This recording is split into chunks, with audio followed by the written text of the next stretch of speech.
Dubai എന്ന മഹാനഗരം, UAE എന്ന വലിയ രാജ്യം.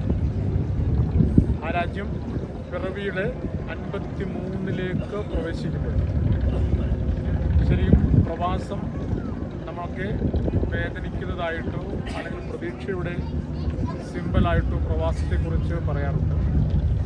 പക്ഷേ ഈ ലോകത്തേക്ക് വരുമ്പോൾ അല്ലെങ്കിൽ UAEയിലേക്ക് വരുമ്പോൾ 53 വർഷത്തെ പഴക്കം അല്ലെങ്കിൽ വയസ്സ് നമ്മൾ അളക്കുമ്പോൾ ശരിക്കും പ്രവാസം എന്നത് വളരെ പോസിറ്റീവ് സെൻസിൽ മാത്രം ചർച്ച ചെയ്യേണ്ട ഒരു സബ്ജക്റ്റായിരുന്നു. കാരണം മലയാളം മാത്രമല്ല, രാജ്യത്തുടനീളമുള്ള അല്ലെങ്കിൽ ഏഷ്യയിലുടനീളമുള്ള, ഇനി അത് കുറച്ചുകൂടി നമ്മൾ വിശാലമായി പറഞ്ഞു കഴിഞ്ഞാൽ യൂറോപ്പ് ഉൾപ്പെടെയുള്ള വലിയ വൻകരകളിൽ നിന്നും വലിയ രാജ്യങ്ങളിൽ നിന്നും തൊഴിൽ തേടി എത്തുന്ന എത്രയോ ശതകണക്കിന് ആളുകളുടെ ഒരു അഭയ കേന്ദ്രമായിട്ട് ഈ രാജ്യം മാറുകയാണ്.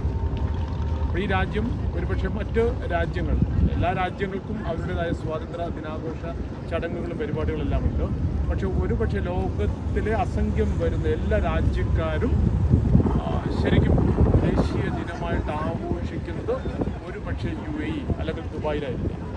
കാരണം അത്രമാത്രം പോപ്പുലേഷൻ എന്ന് പറഞ്ഞാൽ നമ്മൾ കാണുന്ന ജനസംഖ്യയല്ല, മറിച്ച് ആ ജനസംഖ്യയുടെ വിവിധ രാജ്യങ്ങളുടെ ഒരു പങ്കാളിത്തം.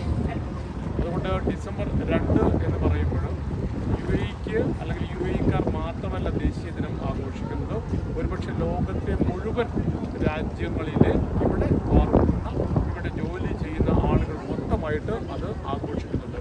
അതുകൊണ്ട് തന്നെ UAE ദേശീയ ദിനാഘോഷം എന്ന് പറയുന്നത് സാർവദേശീയമാണ്. അബ്രയിൽ നിന്നും കമാൽ.